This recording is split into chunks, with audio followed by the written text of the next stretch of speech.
हाँ जी स्टूडेंट्स, कैसे हैं आप सभी। मैं प्रदीप स्वागत करता हूँ आपका विद्या मंदिर के इस यूट्यूब चैनल पर। और जैसा कि हम हिस्ट्री पढ़ रहे हैं और हिस्ट्री की मैंने आपको 2 या 3 क्लासेस आई थिंक प्रोवाइड करा दी हैं, और आज हम उसकी अगली वीडियो बनाने जा रहे हैं और अच्छा कंटेंट आपको उसमें देखने को मिलेगा। तो चलिए शुरू करते हैं। एंशिएंट बेसिकली हिस्ट्री हमारा जो टॉपिक था वो हमने शुरू किया है, और सारी हिस्ट्री के टॉपिक आपको मैं 1 बाय 1 डेली अपलोड करता रहूँगा। तो एंशिएंट हिस्ट्री में मैंने कल आपको जो बात बताई थी उसमें मैंने आपको बताया था कि ईसवी और ईसा पूर्व में बेसिकली अंतर क्या है। आई होप आपने वो वीडियो देख ली होगी, ठीक है। और आज हम पढ़ने वाले हैं एंशिएंट हिस्ट्री में एक महत्वपूर्ण भाग। वो भाग क्या है जी, जो बोर्ड के ऊपर लिखा हुआ है। जो हमारा देश भारत है, ठीक है, उसके जो प्राचीन नाम है, कौन कौन से उसके प्राचीन नाम है, और बेसिकली उनका उत्पत्ति स्थल कौन सा है, कहाँ से हमें जानकारी मिली है कि आर्यावर्त किन्होंने नाम रखा, भारतवर्ष कहाँ से हमें नाम मिला, जम्बूद्वीप बेसिकली जानकारी हमें कहाँ से मिलती है, ठीक है। ये सारी बातें मैं डिस्कस करने वाला हूँ। तो चलिए शुरू करते हैं। शुरू करते हैं जी हमारे देश के जो नाम है उनके उत्पत्ति स्थल जानने का। तो सबसे पहले मैं लिखता हूँ जी नाम हमारे भारत का, आर्यवर्त, ठीक है, आर्यावर्त। तो भारत का जो सबसे प्राचीनतम नाम माना गया है वो माना गया है जी आर्यावर्त, ठीक है। ये आपको पता होना चाहिए, भारत का सबसे पुराना सबसे प्राचीनतम नाम, ठीक है। तो ये आपको पता होना चाहिए, भारत का सबसे प्राचीनतम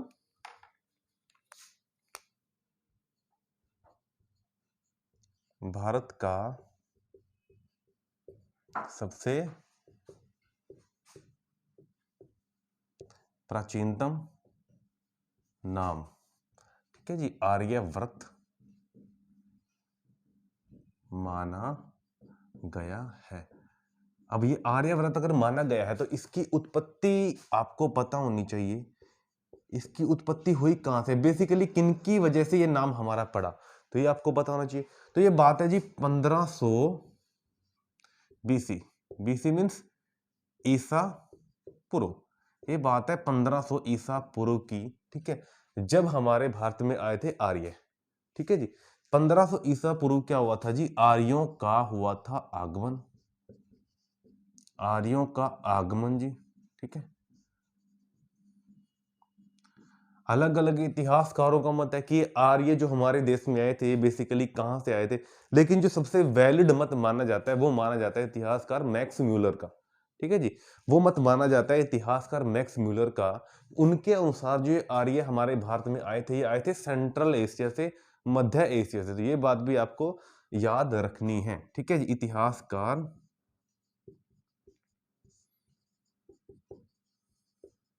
मैक्स म्यूलर के अनुसार आर्य, ठीक है जी, मध्य एशिया से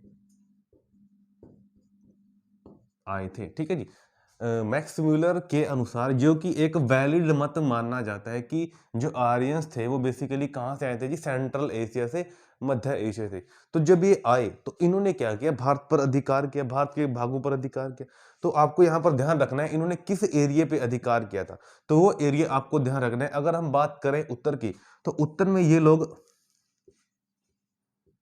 कश्मीर से लेके, ठीक है जी, कश्मीर से लेके जो राजस्थान का हमारा कौन सा भाग है जी, ये आपको पता होना चाहिए, राजस्थान का हमारा उत्तरी, ठीक है जी, कश्मीर से लेके और दक्षिण में उत्तरी राजस्थान,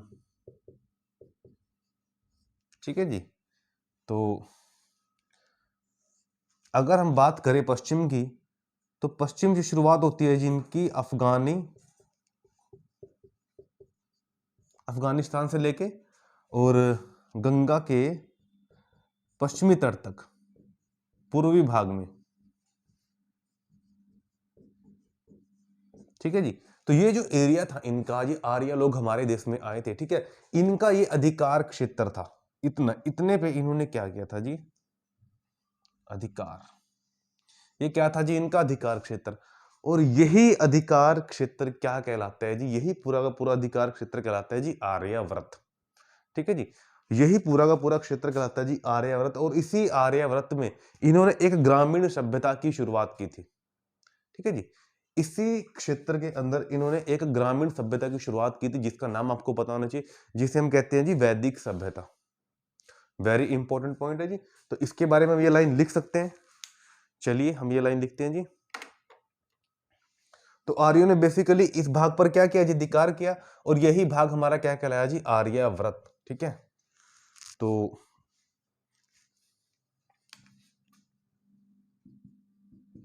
आर्यों ने इस पूरे भाग पर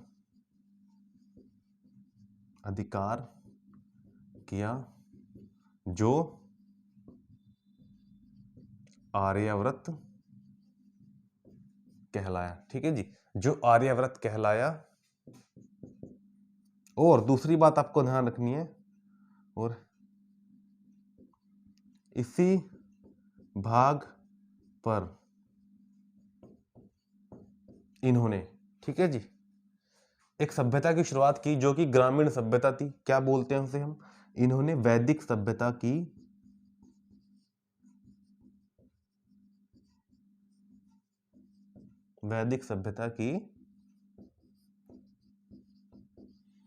शुरुआत की। ठीक है जी, तो ये बात आपको पता होनी चाहिए जी, वेरी इंपॉर्टेंट फैक्ट। ठीक है जी, तो बेसिकली जो आर्यव्रत नाम रखा गया हमारी कंट्री का, ठीक है, आपको मैंने बताया उसका उत्पत्ति स्थल 1520 ईसा पूर्व आर्यों का आगमन हुआ। ठीक है जी, और मैक्स म्यूलर के अनुसार ये आर्य मध्य एशिया से आए थे।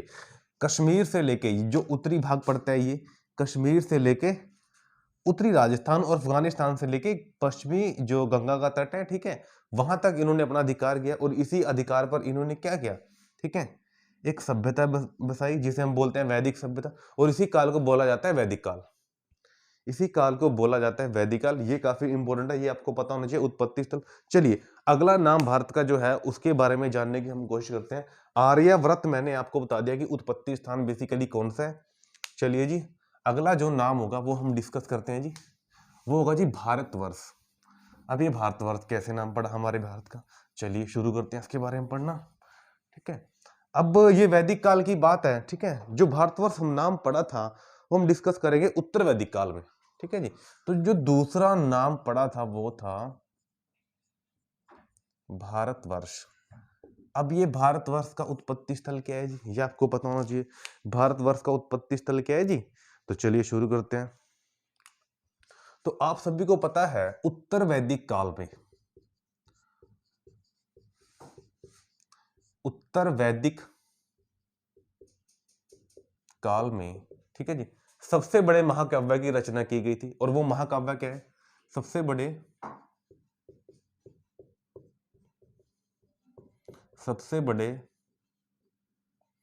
महाकाव्य की रचना की गई,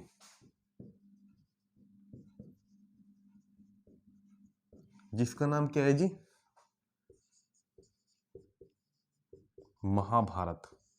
ठीक है जी, जिसका नाम क्या है जी, महाभारत। उत्तर वैदिक काल में सबसे बड़े महाकाव्य की रचना की गई जिसका नाम क्या था, महाभारत। और इसकी रचना करने वाले व्यक्ति का नाम क्या था जी, वो थे वेद व्यास जी। वेद व्यास जी के द्वारा, वेद व्यास जी के द्वारा। ठीक है, तो वेद व्यास जी के द्वारा रचित।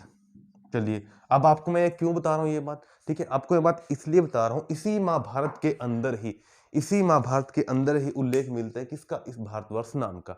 ठीक है, चलिए पढ़ने का काम करते हैं आगे। अब हिंदू मान्यताओं के अनुसार, ठीक है, हिंदू मान्यताओं के अनुसार, ठीक है, तो जो हिंदू हमारी मान्यताएं हैं, बेसिकली महाभारत की ही बात कर रहा हूं मैं, आप कह सकते हो महाभारत के अनुसार। ठीक है, तो यहां पर मैं लिख देता हूं जी, हिंदू मान्यताओं, ब्रैकेट में आप महाभारत बेसिकली डाल सकते हो, कोई दिक्कत नहीं है। ठीक है, हिंदू मान्यताओं के अनुसार,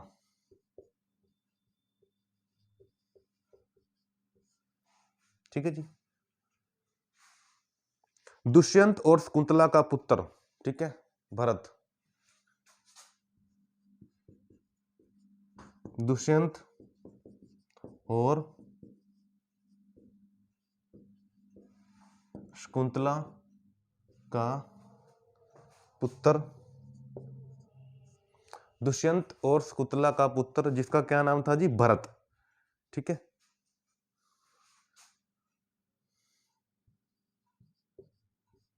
भरत, जो बाद में सम्राट भरत कहलाया, जो बाद में सम्राट भरत कहलाया। ठीक है जी, ये बात आपको समझ आ गई होगी। और इसी के नाम पर हमारे देश का नाम क्या पड़ा है, इसी के नाम पर जो हमारे देश का नाम पड़ा है जी, क्या, भारतवर्ष। ठीक है, ध्यान आपको रखना है कि भारतवर्ष का उल्लेख कहां पर मिलता है आपको, महाभारत में। हिंदू मान्यता के अनुसार बेसिकली महाभारत में, कि दुष्यंत और शकुंतला का क्या हुआ था जी, पुत्र भरत, जो बाद में सम्राट भरत कहलाया। और उसी के नाम पर, ठीक है, हमारे भारतवर्ष का क्या नाम पड़ा है जी, भारत का नाम क्या पड़ा है जी, भारतवर्ष पड़ा है। ठीक है जी, ये बात आपको पता होनी चाहिए। चलिए आगे हम बात करते हैं जी, आगे पढ़ने की। अब ये तो बात थी किसकी, हिंदू मान्यताओं की। तो यहां पर एक बात आपको मैं और बता देता हूं, जो हमारा जैन समुदाय है, ठीक है, जो हमारा जैन समुदाय है, उनके अनुसार वो कुछ और इसके बारे में बताते हैं, वो आपको मैं बताता हूं। ठीक है जी, जैन समुदाय के अनुसार, ठीक है जी, अब जैन समुदाय के अनुसार या जैन धर्म के अनुसार, ठीक है जी, अब सभी को पता है जो जैन समुदाय है उनके 24 तीर्थंकर हुए। जो जैन समुदाय है बेसिकली उनके 24 तीर्थंकर हुए हैं जी, ये जानकारी आपको पता होनी चाहिए। ये आपको मैं जब आगे जैन समुदाय कराऊंगा तब अच्छे से बताऊंगा। तो इनके हुए हैं जी 24 तीर्थंकर। ठीक है जी, मतलब आप मान के चलो धर्मगुरु। ठीक है, इनके धर्म के गुरु 24।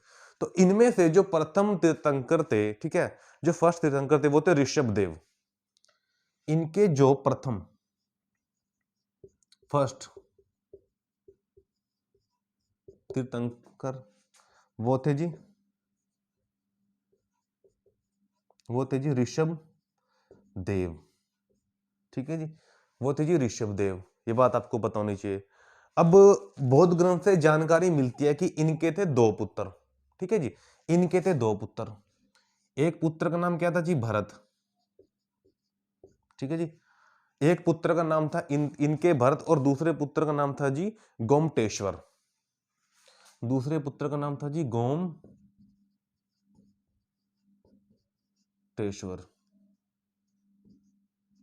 ठीक है जी, दूसरे पुत्र का नाम था क्या, इनके गोमटेश्वर। अब जैन धर्म की मान्यताओं के अनुसार वो ये कहते हैं कि भारतवर्ष जो नाम पड़ा है ना, ठीक है, वो जो पहले जैन धर्म के तीर्थंकर थे, गुरु थे ऋषभ देव, उनके पुत्र भरत के नाम पर पड़ा है। ठीक है जी, ये जो भारतवर्ष नाम पड़ा है, ये पड़ा है उनके नाम पर। ठीक है, ये बात आपको पता होनी चाहिए, ये कॉन्सेप्ट भी आपको क्लियर होना चाहिए, काफी इंपॉर्टेंट है ये। ठीक है जी, और जो गोमटेश्वर है, इन्हीं को, ये किस नाम से प्रसिद्ध हुए हैं जी, इन्हीं को बोला जाता है बाहुबली। गोमटेश्वर किस नाम से प्रसिद्ध हुए हैं जी, बाहुबली के नाम से प्रसिद्ध। ठीक है जी, बाहुबली के नाम से प्रसिद्ध। और अभी आपको मैंने बताया, ठीक है, जैन मान्यताओं के अनुसार, ठीक है, इनके नाम पर ही क्या पड़ा है जी। ठीक है,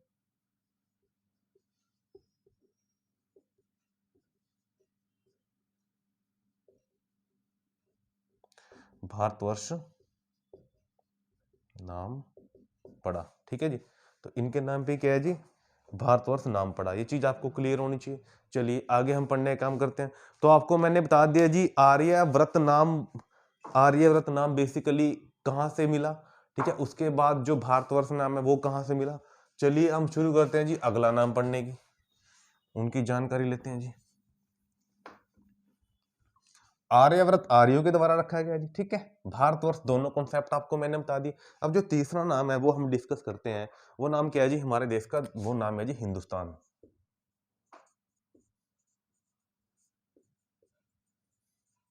वो नाम है जी हिंदुस्तान। अब हिंदुस्तान नाम किनकी वजह से हमारे भारत का पड़ा, क्या इसकी कहानी है, चलिए डिस्कस करते हैं। अब हम सभी को पता है जी, बेसिकली भारत पर प्रथम विदेशी आक्रमण, ठीक है, प्रथम विदेशी आक्रमण भारत पर, ठीक है जी, किन्होंने किया था जी? प्रथम विदेशी आक्रमण भारत पर किन्होंने किया था जी? वो किया था 518 ईसा पूर्व पर्शियंस के द्वारा। ठीक है जी, वो किया था 518 ईसा पूर्व, आप इसको बीसी कह सकते हो। ठीक है जी, किन के द्वारा जी? पर्शियंस के द्वारा। अब पर्शियंस कौन है जी, ये आपको बताना चाहिए। पर्शियंस कौन है जी, ये आपको बताना चाहिए। ठीक है, जो ईरानी लोग हैं उनको ही पहले क्या बोला करते थे जी? पर्शियंस। तो किन के द्वारा जी? ईरानियों के द्वारा।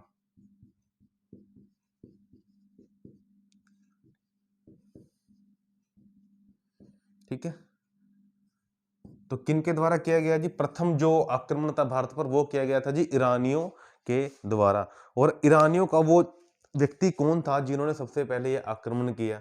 तो शासक का नाम आपको पता होना चाहिए।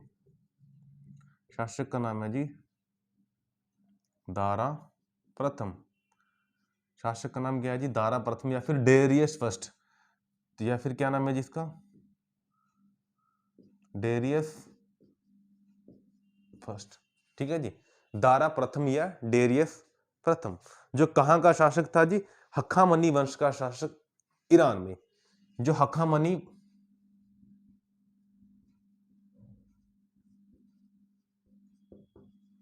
वंश का शासक था। ठीक है जी, तो देखिए जरा, भारत पर जो पहला आक्रमण हुआ था वो हुआ था 518 ईसा पूर्व। किन के द्वारा? पर्शियंस के द्वारा। बेसिकली पर्शियंस किसका पुराना नाम है? ईरान का। और ईरान का वो शासक कौन था जी? Darius first. नाम क्या है जिसका? दारा प्रथम, जिसको हिंदी में बोलते हैं दारा प्रथम।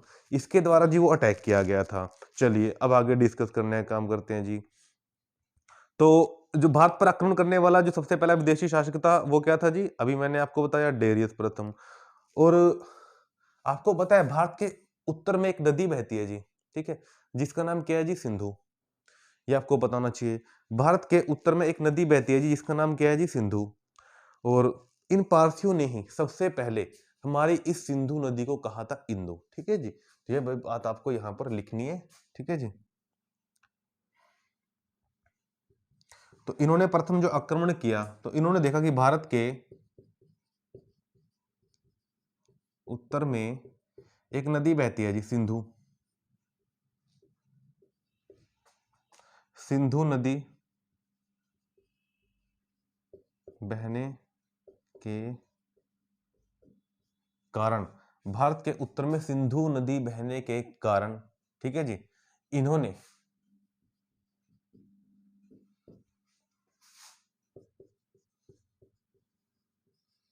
सिंधु नदी का उच्चारण क्या किया जी? इंदु। सिंधु नदी का उच्चारण क्या किया जी? इंदु। ठीक है, ये आपको पता होना चाहिए, क्योंकि फारसी भाषा में श का उच्चारण नहीं होता ही नहीं, क्योंकि फारसी भाषा में क्या है जी? ठीक है जी, क्योंकि फारसी भाषा में स का उच्चारण नहीं होता। ठीक है, तो इन्होंने क्या कहा जी? इंदु। और इसी इंदु से नाम बिगड़कर हमारा क्या हो गया जी? हिंदू। ठीक है, तो इसलिए क्या कहलाया जी? हिंदू। तो ये भी बात आपको ध्यान रखनी है। ठीक है, इसलिए इसी से नाम बदलकर हिंदुस्तान कहलाया। तो बेसिकली आपको ये कॉन्सेप्ट ध्यान रखना है कि हिंदुस्तान नाम किनके द्वारा रखा गया, देन आप क्या कहोगे जी? ईरानियों के द्वारा। बस ये कॉन्सेप्ट है, किनकी वजह से? बेसिकली ईरानियों के द्वारा। ईरानी यहां पर आए, उन्होंने देखा सिंधु नदी है, सिंधु को उन्होंने सिंधु तो नहीं कहा, क्या कहा? इंदु। और इसी इंदु से बिगड़कर क्या नाम हुआ जी? हमारा हिंदुस्तान। तो ये कॉन्सेप्ट भी आपको क्लियर होना चाहिए, वेरी इंपॉर्टेंट है। चलिए आगे हम पढ़ने का काम करते हैं जी। अब बात आती है जी भारत का नाम हमारे इंडिया। तो हिंदुस्तान तो बता दिया मैंने, ठीक है। अब बात आती है जी क्या? भारत का नाम। अब आती है जी इंडिया। ठीक है, अब इंडिया नाम कैसे पड़ा? भारत का इंडिया नाम कैसे पड़ा जी? अब तीसरी शताब्दी ईसा पूर्व में, ये भी आपको पता होना चाहिए। अब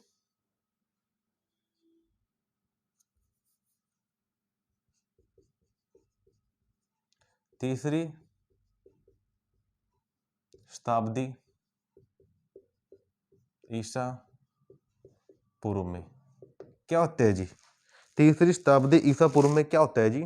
ठीक है, भारत पर होता है जी द्वितीय विदेशी आक्रमण। भारत पर होता है जी, ठीक है, भारत पर द्वितीय विदेशी आक्रमण हुआ। और ये किनके द्वारा किया गया जी? ठीक है, ग्रीक, ब्रैकेट में यूनानी के द्वारा जी। ठीक है, अब तीसरी शताब्दी की ईसा पूर्व की बात है। भारत पर जो द्वितीय विदेशी आक्रमण हुआ वो हुआ था जी ग्रीस के द्वारा, ईरानियों के सॉरी यूनानियों के द्वारा। ये आपको पता होना चाहिए। ठीक है, और शासक कौन था जी? शासक कौन था जी वो करने वाला जी आक्रमण? शासक का नाम आपको पता होना चाहिए। शासक का नाम था जी अलेक्जेंडर।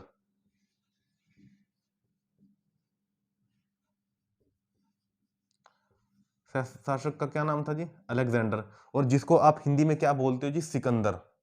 ठीक है, और इसी को बोला जाता है सिकंदर।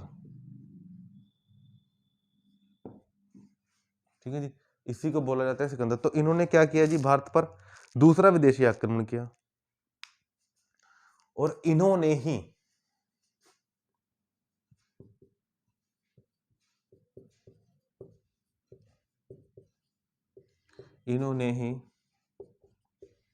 भारत की सिंधु नदी को क्या कहा जी? इंडस कहा। ठीक है जी, इन्होंने ही क्या कहा जी? भारत की सिंधु नदी को क्या कहा जी? इंडस नदी कहा। और जिससे नाम क्या पड़ा जी? इंडिया। तो ये आपको पता होना चाहिए, जिसके कारण नाम इंडिया पड़ा। ठीक है जी, तो मैंने चार नाम आपको बता दिए। आर्यव्रत हो गया, उसके बाद भारतवर्ष, फिर हिंदुस्तान, और अब मैंने बता दिया इंडिया। चलिए आगे जो जो नाम है उनके बारे में डिस्कस करते हैं। अब एक नाम आपने सुना होगा जम्बू द्वीप। तो चलिए जम्बू द्वीप का कॉन्सेप्ट जानते हैं कि जम्बू द्वीप की जानकारी हमें कहां से मिली कि भारत का नाम यह भी था।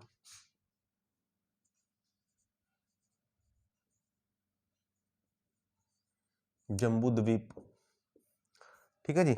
तो जम्बू द्वीप की बेसिकली जानकारी हमें कहाँ से मिलती है? इसकी जानकारी हमें मिलती है अशोक के अभिलेखों से। ठीक है, तो ये आपको पता होना चाहिए। इस नाम की जानकारी अशोक के बेसिकली स्रोत इनका क्या होगा जी? अशोक के अभिलेखों से मिलती है। हिस्ट्री में हम सारे के सारे बातें पढ़ेंगे। अशोक का अभिलेख कौन कौन से सब हम पढ़ने वाले हैं। ये बेसिकली अभी शुरुआत है। ठीक है, तो इस नाम की जानकारी हमें मिलती है जी अशोक के अभिलेखों से। ठीक है, और सबसे पुराने जो अभिलेख हैं वो माने ही किसके गए हैं? अशोक के। ठीक है, सबसे पुराने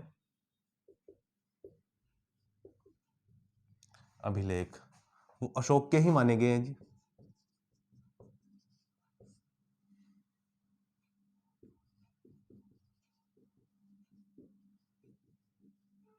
ठीक है जी, और जिनको सबसे पहले पढ़ने में सफलता किसने पाई थी जी? नाम आपको पता होना चाहिए जी, जेम्स प्रिंसेप, 1837 में। ठीक है, इनको सबसे पहले, ठीक है जी, जेम्स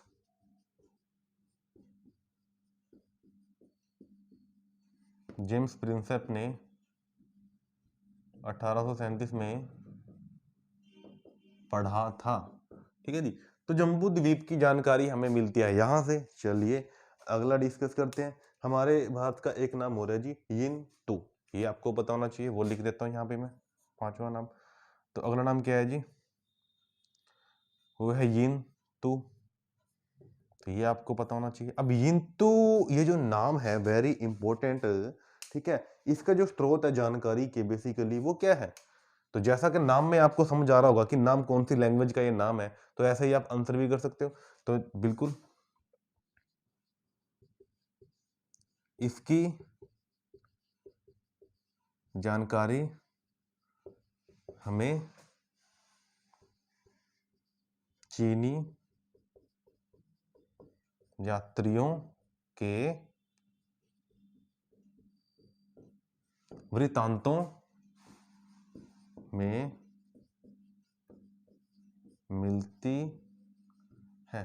इनकी जानकारी हमें चीनी यात्रियों के वृत्तांतों में मिलती है। बेसिकली जो चीनी यात्री हमारे भारत के अंदर आए हैं ना, अगर हम उनके ये जो वृत्तांत है यहाँ पे वो रह के गए, ठीक है, अगर हम ये जानकारी लें उनमें, तो उनमें आपको यिंतु नाम पाएगा। भारत का नाम क्या है जी, यिंतु। Very important. चलिए आगे हम पढ़ने की बात करते हैं जी। तो ये जम्बू द्वीप किन्होंने बताया, अशोक के स्त्रोतों में, ठीक है।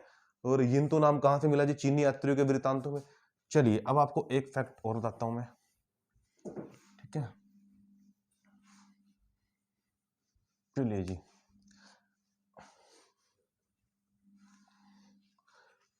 आगे जो हम डिस्कस करने वाले हैं जी, ठीक है, ठीक है, मनुस्मृति के अनुसार, ठीक है। अब मनुस्मृति के अनुसार भारत का नाम क्या बताया गया है, ये भी इंपॉर्टेंट फैक्ट है, ठीक है जी। मनुस्मृति के अनुसार, मनुस्मृति के अनुसार, ठीक है, देखिए जी, वेरी इंपॉर्टेंट फैक्ट, हरियाणा से तो है ही इंपॉर्टेंट ये। अब मनुस्मृति के अनुसार बताया गया जी, सरस्वती और दृष्टवती के बीच के भाग मनुस्मृति में, जो सरस्वती नदी है, ठीक है जी,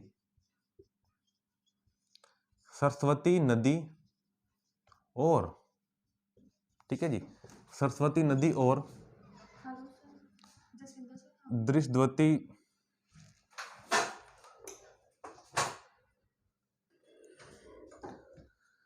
तो स्टूडेंट्स मनुस्मृति के अनुसार, ठीक है, जो सरस्वती नदी थी हमारी सबसे पवित्र नदी मानी गई है, ठीक है, और दृष्टवती जो नदी थी उनके बीच का जो भाग था ना, ठीक है, मनुस्मृति में वह ब्रह्मवर्त कहलाया, कहा गया है उसको, ठीक है, उस भाग को कहा गया है जी ब्रह्मवर्त, ठीक है। Very important. अब आपको ये जानना वेरी इंपॉर्टेंट है कि जो ब्रह्मवर्त है वर्तमान में किसका पुराना नाम है। ये पुराना नाम है जी किसका, हरियाणा और पंजाब का, ठीक है, वेरी इंपॉर्टेंट। तो जो ब्रह्मवर्त है ये पुराना नाम किसका है जी, हरियाणा और पंजाब का। ये चीज आपको पता होनी चाहिए। चलिए उसके बाद हम आगे पढ़ने का काम करते हैं, ठीक है। तो ये इतने नाम आपको मैंने बताए हैं भारत के, ठीक है। आई होप आपको इतने समझ आए होंगे, और ये वीडियो आप अपने नोट्स आप अच्छे से बनाने हैं आपको, ठीक है, इस वीडियो को देख के। तो चलिए अगर वर्तमान में आपसे पूछ ले एट प्रेजेंट कि वर्तमान में भारत के नाम क्या है, ठीक है, ये तो हमारे प्राचीन ऐतिहासिक जो नाम है उनकी बात आपको मैंने बताई सभी के सभी, ठीक है। तो अगर आपसे पूछ ले वर्तमान में जो भारत के नाम है वो सिर्फ दो हैं, दो आपको याद रखने हैं, ठीक है। तो चलिए शुरू करते हैं। वर्तमान में भारत के नाम, वर्तमान में जो भारत के नाम है वो आपको सिर्फ क्या ध्यान रखने हैं, हमारे संविधान के अंदर सिर्फ दो ही नाम हमें दिए गए हैं, इंडिया अर्थात भारत, ठीक है। वर्तमान में भारत का नाम क्या होगा जी, वो होगा जी इंडिया अर्थात भारत। संविधान के भाग 1 के अनुच्छेद 1 में ये बात लिखी हुई है, ठीक है। इंडिया अर्थात भारत क्या होगा, राज्यों का संघ, ठीक है जी। तो वेरी इंपॉर्टेंट है ये। तो वर्तमान में जो आपको ध्यान रखना है वो आपको ये लाइन लिखनी है, ठीक है। आपको कोई और नाम याद नहीं रखना, वर्तमान में जो हमारे नाम है ये ऐसे ही आपको याद लिखने, याद करने, इंडिया अर्थात भारत, ना कि आप भारत अर्थात इंडिया करोगे, ठीक है। इंडिया अर्थात भारत राज्यों का संघ, ये वर्तमान में क्या है जी, हमारा नाम है, और हमारे संविधान के अंदर इन्हीं का ही उल्लेख है, ठीक है।